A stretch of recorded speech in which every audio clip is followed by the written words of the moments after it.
I'm going to segue to a new book and a movie that you have out now, and it's called How to Create an Aphrodisiac Affair. Please tell us, what is that about? Well, I'm so excited. The expanded title is called The Comprehensive Guide to Creating a Passionate Feast Designed to Carry You from the Kitchen into the Bedroom, if you make it that far. Nice. Very good. That's the cover. And it's a 1-hour DVD that's going to be included inside the book. The book is a 3-part series. The first part is going to be a history of aphrodisiacs and the folklore of aphrodisiacs, and what each individual country kind of touts as their natural Viagra. And then Nice. and then how neuroscience and the chemistry in science has been able to prove that aphrodisiacs do exist and what they're doing in the body, and then how to structure a meal to get the most out of your aphrodisiacs. And in the middle of the book, we're going into how do you create a dinner party around this? Who do you invite? I mean, who do you trust to invite? What kind of theme do you want? Do you do something where everybody is dressing in red or a particular color, or Cleopatra and Mark Anthony? I mean, there's a lot of different themes you can play out. And also, what kind of questions? Do you want this to stay in the PG-13 realm, or do you want to kind of ramp it up by the end of the evening? So you as the host, or you and your co-host, can really design and be the conductor of the evening. And then the end is going through almost every single ingredient in this 5-course meal, plus 2 bonus recipes, has aphrodisiac properties in every single ingredient. So Now, when you say aphrodisiac, is that just a food that has a quality that increases circulation in the body? Is that what the aphrodisiac effect is? Or actually is it going to, do the Viagra thing? I can't believe I just did that motion. You know what I'm talking about? Does it actually physically have Viagra kind of qualities? yes, there are. Wow. There's 3 different categories of aphrodisiacs, and aphrodisiacs don't even have to be a food or a drink. It can be the environment. It can be just becoming fully engaged in all your senses. So that's really the first category. The first category is a fully connection with your 5 senses, to be excited about, the aroma when you walk into the room and you smell that meal cooking. When you look at the table and you have the, candles lit on the table and it's just immaculately put together.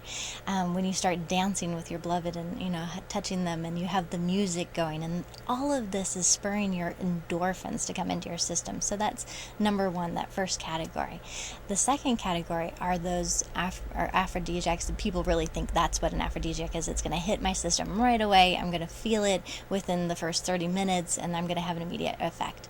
The third category are those nutrients and vitamins and minerals that you want to have in your system on a regular basis, so that you can get the most out of your meal and be able to get those effects from category 2.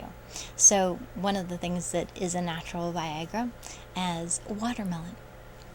Watermelon, really? Yeah. See, I love watermelon, so is that going to make me a little bit more frisky, even though I'm not a guy? Yes. Oh, it will? It will. Really? It has arginine in it, and that converts into what's called nitric oxide. So with that, it gives you more flow below, and it also Low blow. and it's really the edge where you get toward the white, that's going to have about 65% more, so when you're getting closer to the rind, or a yellow watermelon will have about 45% more. Wow. Buy watermelon right Yes. now. I'm writing it down, make myself a note. Alrighty. Very good. Now, also with the DVD, and I did watch it, it's really wonderful. I wanted to know, you not only recommend certain foods, but eaten in certain order. Why is that?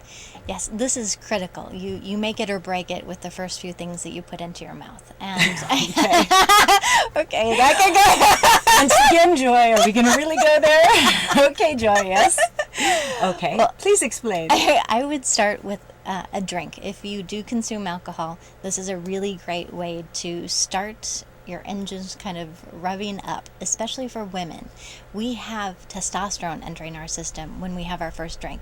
Both men and women get a shot of dopamine. Dopamine is that love drug that kind of comes in and you just get really excited, and it works in conjunction with endorphins, so you're just making both of those stay in your system more. So you've got the painkillers, the natural opiates, and then you've got these endorphins, which are your love drugs, so you're getting all revved up. And women have testosterone, so that's a really great way to start it.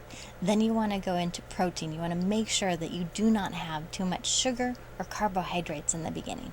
Now, see, that's really odd because most people, when they invite somebody over, they'll have cheese and crackers, and little nibbly things from Trader Joe's probably, and they're drinking. So that kind of negates the whole power of the alcohol.